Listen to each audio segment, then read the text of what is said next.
Ladies and gentlemen, it is upon us. The best two words in basketball, Game 7. The Boston Celtics versus the Miami Heat, man. I am so damn excited for this matchup, bro, because it's going to be just like Game 6. Y'all saw what Jimmy Butler did out there. That right there was another one of those moments as a Boston Celtics fan where I felt completely vulnerable because the man was just firing on all cylinders. He wanted to 1v1 you, he was going to do that. He wanted to get to the basket if you're playing aggressive, he's going to do that. If you're going to let him take the three, he was going to shoot that shit, and he made it. And I think he made like 3 of those 3-pointers in the first half. The man was doing everything for them. He was stealing the ball, playing good defense, doing absolutely anything you can to force the Game 7. And that's exactly what Jimmy did. And that was another one of those moments where I felt vulnerable as a Boston Celtics fan. Another one of those moments is obviously against LeBron, Miami Heat in 2012 Game 6, where we were on our home court. Jimmy basically replicated that. 2018 with Jimmy Butler. I can't remember which game it was. I know it was just like a regular season game, but it was a fairly close game.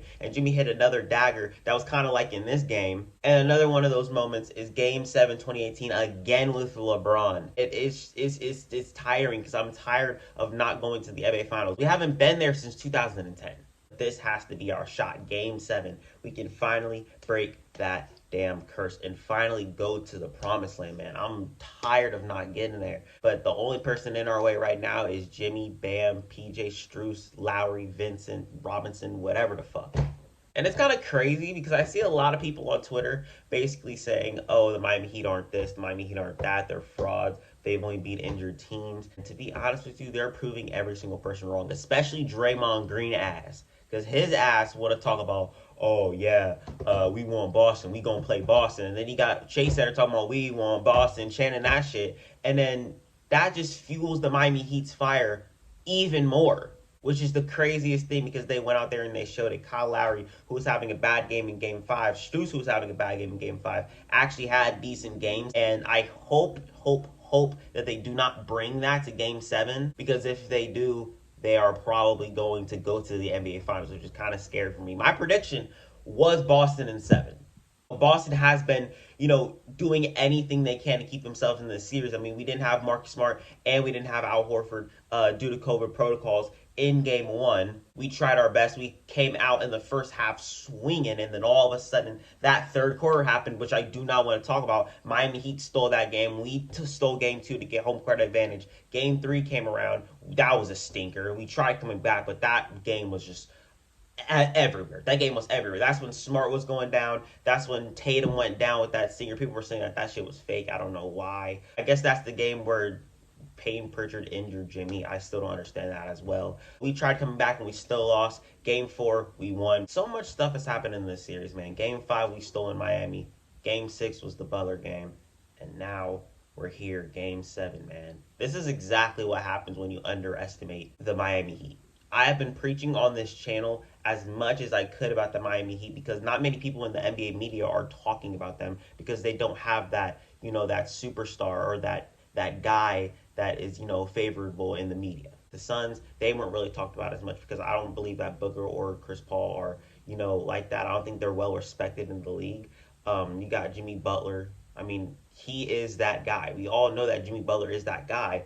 But when it comes to, being in the media and actually being able to talk about him, people don't really, see that team as a contender. Teams like the Warriors, who got Steph Curry, the Celtics, who got young emerging stars in Jaylen Brown, Jason Tatum, the Lakers, who are ass, but they do have LeBron and the most polarizing NBA player in the league right now and the most scrutinized NBA player in the league right now, Russell Westbrook.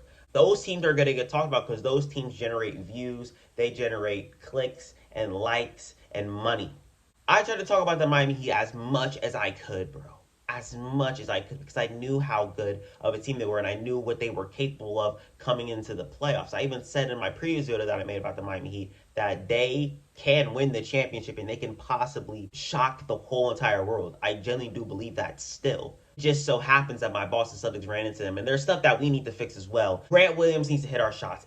Al Horford needs to hit his shots. Tatum needs to not be inconsistent. Jaylen Brown needs to stop turning the ball over. Make your fucking free throws this time. There's so much stuff that needs to go into the Boston Celtics winning that it's really, really hard for me to pick them. But I am a Boston Celtics fan at heart, and I will continue to ride or die on my team, and I got to pick them, bro.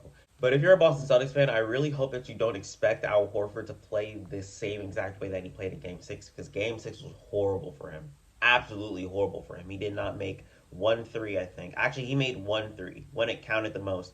But throughout the whole entire game, the first 3 quarters, he was playing pretty bad offensively. I mean, defensively, he was clamping up, doing his thing. But I mean, when it came to scoring the ball when we needed it, he was not there until he made that one shot, man. But I do not expect him to play like that again. I think he's going to come out game 7 because he's been in this situation multiple times to realize that he needs to stay content in a game 7. Most of our guys have. I mean, Jason Tatum has played in what, 4 game 7s? This will be his 5th, I think. Jimmy Butler, this is only his 2nd, which is kind of crazy to even think about. I'm excited for this game. So excited for this game. I'm pretty sure everybody else is. I bet on Twitter for a while, and I feel like every single person on Twitter is a Boston Celtics fan today. Because I'm not gonna lie, nobody wants to see the Miami Heat. Nobody wants to see the Miami Heat versus the Warriors.